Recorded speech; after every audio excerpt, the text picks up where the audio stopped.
आज का दिन क्या हुआ था उसको हम लोग याद करना है। आज का दिन विश करने के लिए नहीं है, आज का दिन ग्रहण करने के लिए है। हालेलुया। क्योंकि पेंटिकोस्ट डे में ग्रहण किया था, तो उसी तरीका से हम लोगों को भी ग्रहण करना है। हम लोग को ये पेंटिकोस्ट डे इसलिए हर साल आ रहा था कि पवित्र आत्मा हम लोग को ये बताना चाह रहा है कि विश करो इस तरह से मत डालो, इसलिए नहीं, वो पवित्र आत्मा ये बताना चाह रहा है अपना को वापस जनरेट करो वापस। हालेलुया। अपना हम आप सभी को रिक्वेस्ट करता है कि अगर आपके पास अन्य भाषा नहीं है तो मांगो। हालेलुया। हम ये नहीं बोल रहे कि अन्य भाषा अगर आपके पास में नहीं है तो आप क्रिश्चियन नहीं है। मेरा बात ध्यान से समझना है। अगर आपके पास अन्य भाषा का तोहफा नहीं है तो आप क्रिश्चियन नहीं है, आप स्वर्ग नहीं जाएगा। हम ये नहीं बोल रहा है। हालेलुया। बहुत सारा लोग, बहुत सारा कलीसिया में अभी अन्य भाषा को कोई लोग मानता है, कोई लोग सीधा अपोज कर रहा है, अगेंस्ट कर रहा है। हालेलुया।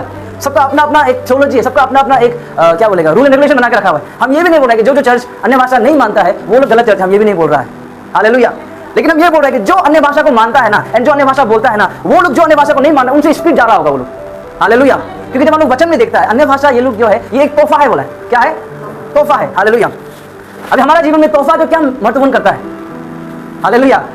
मैं आपको समझाऊं कुछ, ठीक है? अभी मान लीजिए तोहफा कलीसिया जो हम लोग यीशु मसीह में आ गया, सल्वेशन मिल गया, उद्धार मिल गया, ये जीवन है। ध्यान से सुना मेरा बात को। हालेलुया। हम यीशु मसीह में आ गया, ये जो हमारा जो जीवन जी रहा है ना, ये एग्जांपल हम दे रहा है। अभी जो तोहफा जो है, हम जब जन्म हुआ है, जब अभी बड़ा हो गया, क्या हम माँ का पेट से हम गाड़ी लेकर आया? नहीं आया। हालेलुया। अगर कोई हमको तोहफा दे दे गाड़ी, हालेलुया, वो गाड़ी मेरे लिए क्या होगा? मतलब क्या हम ये मानेंगे नहीं हम गाड़ी नहीं लेगा, पाव परमेश्वर दिया है, हाँ पाव के भी तो हम चलेगा तो पूरी जिंदगी ना, मरते दम तक पाव रहेगा, पाव से भी तो हम चलेगा तो। हालेलुया। लेकिन हमको कोई तोहफा दे रहा है, वो गाड़ी का हम क्या फायदा कर सकता है? पाव से जितना स्लो चल रहा है उससे स्पीड हम जा रहा होगा। समझ में आ रहा है आप सभी को? इसलिए वचन बोलता है कि अन्य भाषा जो है एक तोहफा है, बोलता है। हालेलुया। बहुत सारे लोग क्या करते हैं, तोहफा को नहीं लेते, बोलते हैं रा बाबा क्या है, ये तो शैतान से है। हम आपको वचन से दिखाएगा कि ये एग्जैक्टली क्या काम करता है। 1 कोरिन्थियन 14:14। इसलिए यदि मैं अन्य भाषा में प्रार्थना करूं, सब लोग ध्यान सुना, यदि मैं अन्य भाषा में प्रार्थना करूं, मेरी आत्मा प्रार्थना करती है, मेरी बुद्धि काम नहीं करती है। हालेलुया। ये चीज को लेकर कलीसिया लोग क्या होते हैं, मेरा बुद्धि काम नहीं कर रहा है तो हम क्यों प्रार्थना करेगा? फिर 2 को पढ़ना दिमाग। हाँ, जो अन्य भाषा में बातें करता है, जो अन्य भाषा में बातें करता है वो मनुष्य से नहीं, परमेश्वर से बातें करता है। हाँ, इसलिए उसकी बातें कोई नहीं समझता, क्योंकि वो फिर उसकी बातें आत्मा में होकर। अब यहाँ पर इस तरीके से लिखा है, यहाँ पर इस तरीके हिंदी इंग्लिश में इस तरीके से लिखा है कि जो अन्य भाषा में बातें करते हैं, प्रार्थना करते हैं, वो सीधा परमेश्वर से बातें करते हैं, इंसानों से नहीं। हालेलुया। लेकिन 14 में क्या लिखा है कि मेरी आत्मा प्रार्थना करती है लेकिन मेरा बुद्धि काम नहीं करता, बोला। बहुत सारा लोग ये चीज में लेकर डिस्ट्रैक्ट हो रहा है कि बोलता है कि अरे हम अन्य भाषा में से मेरा मुगल हो रहा है लेकिन मेरा बुद्धि काम नहीं कर रहा है। लेकिन 2 में बोल रहा है कि कोई इंसान से बात नहीं करते, सीधा परमेश्वर से बात करते हैं। हालेलुया। और पौल ने ही कहा था यही, जब आप पूरा पढ़ेगा यहाँ में पौल ही कहता है कि जब तुम्हारा कलीसिया में जब तुम मिलोगे ना, अन्य भाषा में बातें मत करो बोल के बोला था। इसको पकड़ के सारा चर्च में बोलता है कि अन्य भाषा में प्रार्थना मत करो बोलकर पौल नहीं बोला था।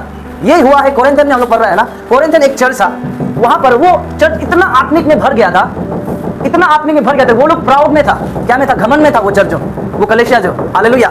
तो वहां में क्या होता था कि जितना भी लोग रहता था ना, वो लोग प्रचार भी अन्य भाषा में करता था, आराधना भी अन्य भाषा में करता था, मतलब यहाँ में जो बातें कर रहे हैं वो भी अन्य भाषा में बोलता था।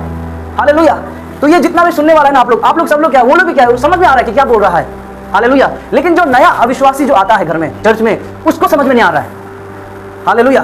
क्योंकि वो अभी अभी आया है, विश्वासी हुआ है, अभी अभी कलीसिया आया है, लेकिन ये जो कलीसिया है वो आत्मा से भरा हुआ है, पूरा अन्य भाषा में प्रार्थना कर रहे हैं वो लोग और बोल भी रहा है एक दूसरे को।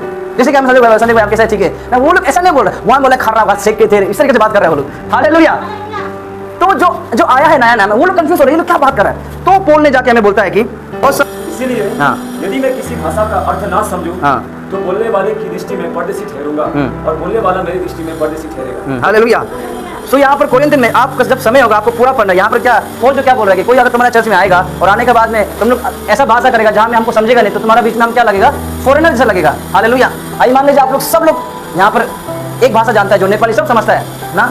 अभी यहाँ में कोई ऐसा आ गया, मान लीजिए कोई बांग्लादेश से कोई आ गया, तो वो हमारा जो नेपाली भाषा नहीं समझ पाएगा, उसका समझने के लिए हमें उसका बात करना पड़ेगा। तो पौल जो ये बोल रहा था कि पौल को पता है कि वो बोल रहा था कि हाँ तुम लोग आदमी में भरा हुआ है, तुम लोग अन्य भाषा में प्रार्थना कर रहा है, लेकिन उसका क्या, जो अभी अभी आया है कलीसिया में, उसको भी समझाओ। पौल यहाँ बोलता है कि इंटरप्रेट करो, अन्य भाषा का मीनिंग समझाने वाला कोई रखो चर्च में।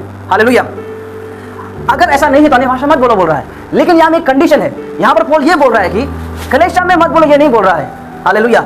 जो कोई अन्य भाषा, कोई अन्य जाति कोई आएगा, अन्य जो विश्वासी नहीं है, उसको पहले समझाओ, उसके बाद में बोलो बोलता है। हालेलुया। अगर ऐसा नहीं होता ना, अगर अन्य भाषा अगर गलत है, अन्य भाषा अगर जरूर नहीं पड़ता कलीसिया को, तो यहाँ पर वचन में क्यों लिखता है कि 2 में क्यों लिखता है, जो कोई अन्य भाषा में प्रार्थना करता है वो क्या करता है, परमेश्वर से बात करता है, इंसानों से नहीं। हालेलुया। उसके बाद नीचे में क्या लिखता है, गुप्त बातों को वो लेकर आता है, बोला है। 1 कोरिन्थियन 14:2 में लिखता है कि यहाँ पे लिखा है कि इन द स्पिरिट, ये आप कहीं भी जाओ, किधर भी जाओ, कोई वचन में ये नहीं लिखा है कि प्राण से प्रार्थना करो। हालेलुया। इवन तो जब गेत्सेमनी में जो यीशु जो प्रार्थना कर रहा था, वो पीटर के पास, जॉन के पास में आके देखता है कि वो लोग सो रहा है, तब वो बोलता है कि क्या बोलता है, आत्मा तो प्रार्थना करने के लिए क्या है, बोला है तैयार है, लेकिन शरीर जो दुर्बल है। हालेलुया। अभी हम आपको बताए, बहुत सारे लोग बोलते हैं कि यहाँ में लिखा है ना कि मेरा जो बुद्धि जो है, यहाँ में कौन सा वर्ष में लिखा था कि नहीं समझ में आता है, 14 में बुद्धि समझ में नहीं आता है, लेकिन मेरा आत्मा प्रार्थना करता है। हालेलुया। मेरा आत्मा तो प्रार्थना करता है, लेकिन मेरा समझ प्रार्थना क्या क्या बोलता है, अनफ्रूटफुल, हिंदी में क्या बोलेगा, फलदायक नहीं होता है। हालेलुया। तो बहुत सारे लोग, एक लड़की आ रहा है बोल रहा है कि हम ऐसा प्रार्थना क्यों ही करूं जिसमें हमको समझ में नहीं आ रहा है। हालेलुया। अभी आप अपना सोचो, जब आप और हम समझ के प्रार्थना करता है, हम लोग क्या प्रार्थना कर रहा होता है, प्रभु मेरा घर में ये आ दो, मेरा घर में वो आ दो। अंडरस्टैंडिंग होकर प्रार्थना करना फायदेमंद नहीं है। हालेलुया। जब हम लोग अंडरस्टैंडिंग से प्रार्थना करता है, यानी कि ये बोलना चाह रहे हैं कि हमारा प्राण से प्रार्थना, जब प्राण आपको प्रार्थना लीड कराता है ना, वो आपको सिर्फ आपका ही फायदेमंद के बारे में प्रार्थना होता है। आपको गाड़ी चाहिए, बंगला चाहिए, ये चाहिए, वो चाहिए, कलेक्शन बढ़ाओ, ये बढ़ाओ, इसके लिए आपको प्रार्थना आएगा जब आपका प्राण प्रार्थना करेगा। हालेलुया। लेकिन जब आपका आत्मा प्रार्थना करेगा ना, वो परमेश्वर से बातें करेगा। आपका आत्मा को समझ में आ रहा है आप सभी को। हालेलुया। हम चाहते हैं कि आप लोग समझो। हालेलुया। जब हमारा आत्मा प्रार्थना करता है ना, ये आत्मा जो चीज है ना, ये सब चीज को फोकस नहीं करता है।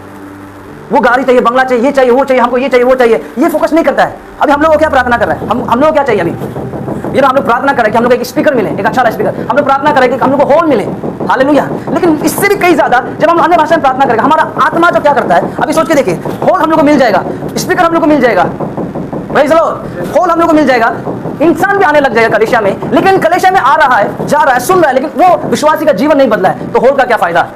हालेलुया। स्पीकर का क्या फायदा जिससे हम आराधना करें, वचन प्रचार करें, लेकिन वचन को वो लोग ले ही नहीं ले रहे, सिर्फ आ रहा है इसलिए ताकि क्या बोलते हैं, कलीसिया का बिलीवर है बोलकर, लेकिन घर में जा रहा है, सेम डिप्रेशन हो रहा है, सेम चिंता हो रहा है, सेम गरीबी हो रहा है, क्या फायदा। हालेलुया। इसलिए बोलते हैं कि अपना चर्च हम लोग इसलिए जमा होता है ताकि हम लोग अपना आप को बढ़ाएं, अपना आत्मा को बढ़ाएं, ना कि अपना फिजिकल थिंग्स को। हालेलुया। हमको ये चाहिए, वो चाहिए, उसको बढ़ाने के लिए, अपना आत्मा को बढ़ाने के लिए। हालेलुया।